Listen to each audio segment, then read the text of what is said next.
Hey guys, Adam Blue again with another vlog. So this week's episode is a little delayed because I came down with something during the week. I guess I released the first episode on Tuesday or Wednesday. It looks like this is going to go up over the weekend instead. I'm going to try to be consistent. It might not be the same day every week, but I'm going to try to do this weekly. But yeah, I came down with something. I still have it a little bit, but I just needed to get this done. I'm feeling a lot better. But hey, I just got to talk about games, so nothing's going to keep me down for long. This week I've been playing a lot of Zelda, and that's mainly what this vlog is going to be about. I'm actually going to do a review. I have to talk about it. It's just amazing. But also this week I've played the Dawn of War 3 beta. So far, I'm not digging it too much. It seems to be a mix of the original Dawn of War with the larger armies and Dawn of War 2 with more of the tactical squad-based roles and things you can do with the squads. There's a little more out there, but there's a lot of micromanaging, which I do like, but it looks like they're doing a lot of what Dota and League of Legends is doing. You know, they're making kind of a MOBA RTS, which is actually a good idea. The thing is, I think they were aiming for something that isn't really necessary right now. At the end of the day, I don't really understand what I'm playing, and I'm not feeling a satisfaction I generally get from an RTS, especially from Relic, like with Company of Heroes and the other Dawn of War games. I will play it a lot more though, but so far, I'm not digging it, and it doesn't look that great either. I don't know what it is. There's just so much going on with all these different colors. It doesn't seem like there's a cohesive design to it. Also, there's, I think it's called Curse and Chaos. I feel bad I don't remember the name, from Tribute Games. This is something that came out with PlayStation Plus. I've been playing it on Vita and PS4, and it's actually very simple. It's been good for me while I'm playing Zelda. I need something different to do for a little bit. It's kind of like a side-scroller. You're in just one specific area. Enemies come from both sides. You just kind of attack them. And then once you die, there's waves, right? So, and then once you die, the money you gained you can use to buy more things. I'm not seeing many objectives or an end game, so I don't play it when I'm like, okay, I'm just gonna go home and play this game. It's more of in between games, or if I don't know what to play and I'm just sitting around, I'll just start playing some of it. Curse and Chaos, I believe it's called. And Horizon, I'm gonna talk about that in a second though, so yeah, actually let's get to that.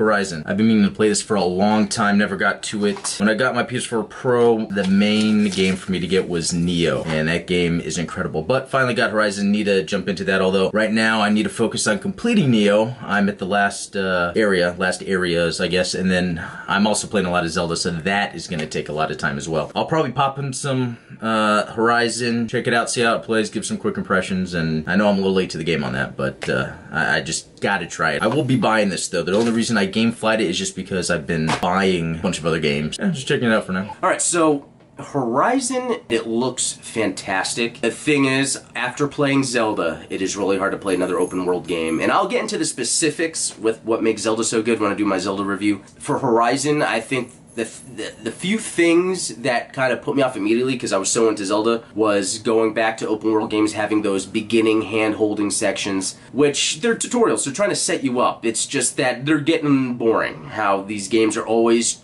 keeping you on a linear path for a while that kind of just goes on and on and on in order to get you familiar with the mechanics of the game. And also, I think one of the biggest issues is the traversal. So in Breath of the Wild, you can literally go anywhere. And I mean anywhere. I've mentioned this to someone before, hey, in Breath of the Wild, you can go anywhere, it's crazy. And they're like, oh yeah, you can in Horizon too. No.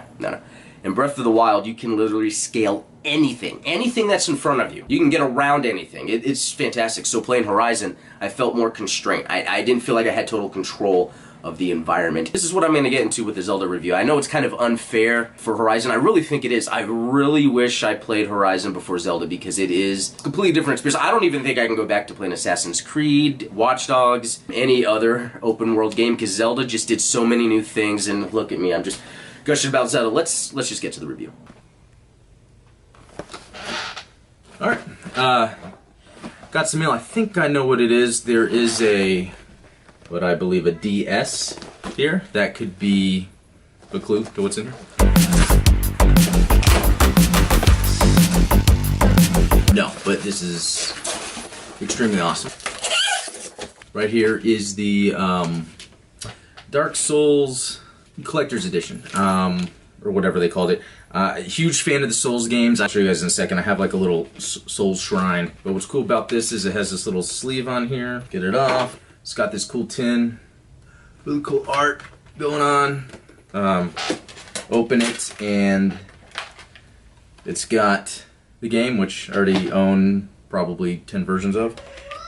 This is for downloadable content. That's cool. It comes in a little card. That's pretty neat. If they did that with DLC, little cards to collect. And then an art book. Always love Dark Souls art. So, let me actually show you guys my little shrine here. Alright, so up here I've got Dark Souls 2 Special Edition. I also have the big box for it. I've got Bloodborne Special Edition, Bloodborne book. Dark Souls, that will be swapped out with what I have, and then the Dark Souls 2 stuff. I don't have any of the Dark Souls 3 stuff, and that's horrible. I'm gonna have to get that stuff eventually. It's just, it's costly getting these collector's edition things.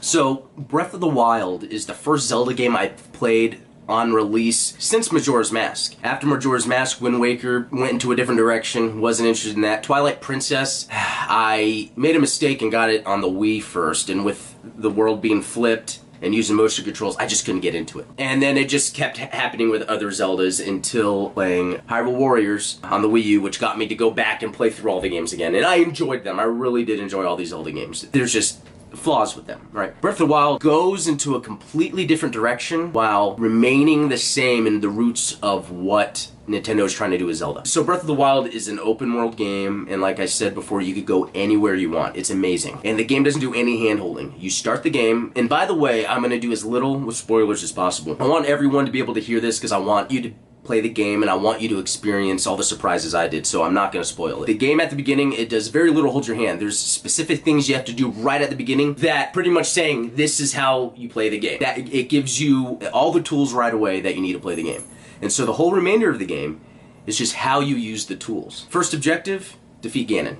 That's really it. The first objective is defeat Ganon. You could go and defeat him, which apparently some have, and they've done it in 40 minutes. But I'm 100 hours in, haven't done it yet. I've done nearly everything else, I think, but every day when I play, something new happens. Enemies you find, treasure you find, puzzles everywhere. Some of the complaints were the lack of dungeons in the game, and they do have some sort of dungeon-esque missions. I feel like instead of, long dungeons, they broke everything up and scattered it everywhere. So with this gigantic world that you can go anywhere you want, anywhere, there is something to do everywhere. Anywhere you go. 100 hours in, I'll go play, and then all of a sudden I'm finding new things I have not seen before, or discovering things I didn't know was possible in the game, changing the mechanics of the game. Mechanics. So, like I said earlier, they give you all the tools at the beginning. Now, this is key, because then the rest of the game is about using these tools in your environment, because everything is physics-based. Even these tools. The tools manipulate the physics, and this isn't spoiling it because this is at the beginning of the game, but you get tools that allow you to use ice blocks on water. You can put things in stasis where it's frozen, and then you can attack to add some sort of momentum to it, so then when the stasis wears off, it goes flying. So because of this, you have all these tools to just use in the environment. You can cut down any tree, you can move nearly any rock, you can go in nearly any water, scale any mountain. So just as you're playing, you're using all these tools. When you come across bad guys, there's always items like barrels, exploding barrels, there's chests, everything. There's just so much in the world that you can use these tools with. What they kind of did to add a challenge to this is, one, figuring out how to use the tools in order to progress, but also there's a mechanic about time. Let me back up here for a second. With this Zelda game, Breath of the Wild, Nintendo kind of went back to the roots of Zelda. You're a Link, and you have this whole world to travel and just find things. On your map, you don't see all these icons for collectibles. In fact, you yourself will place icons so you can kind of tell yourself what is where on the map so you can go back later. So then as you're playing the game and you're using these tools, they're kind of time-based. So if you're using stasis, once you use it, you kind of have to wait before you can use it again, and you can't just throw it on something else. Same with the magnet. There's a few special abilities you gain in the game, and these also have like a cooldown effect. You use it, and then you gotta wait, and it could be, I don't know, it could be between 5 and 10 minutes. Sometimes I don't really know exactly because I'll forget that I don't have it and then it comes back. But what this is doing is it's telling you, hey, you can use these tools however you want, but you have to wait to use them again. So you can't just spam certain abilities the whole time to get to what you want. It's managing your time. If one ability isn't available, you have these other abilities that will give you a different outcome that you didn't expect and kind of change the way that you play the game. This is kind of a discovery for the player, because by having these tools and with the limits that are on them, this allows you to experiment and figure out things that you would never thought are possible. So I think I'm ready to say Breath of the Wild is the best game I've ever played. Before playing Breath of the Wild, my favorite games are Ocarina of Time, Ninja Gaiden on Xbox, and Company of Heroes. Ocarina of Time has been replaced by Breath of the Wild. Ninja Gaiden has actually been replaced by Nioh. While that's more of a Souls game, it also incorporates a lot of what Team Ninja did with Ninja Gaiden. And lastly, it's kind of a mix between Dark Souls and Bloodborne being another favorite of mine. But Breath of the Wild not only replaces Ocarina of Time, but it's at the top. Again, I'm over 100 hours in. I am not bored. There's still so much I can do before I decide to go and defeat Ganon. I'm just exploring, using the environment. It is just an amazing experience. I really suggest anyone get this. I'm playing on the Wii U. There's so much to discover. There's not much more I can say. It's just amazing. All right, and that's it for this week. Thanks for watching. If you guys have any suggestions, any ideas, some things you want me to talk about, maybe games you want me to play and discuss, let me know. Just leave a comment, hit me up wherever, and just let me know, because I'm interested in trying other things and discuss them. So, guys, thanks for watching, and I'll see you next time.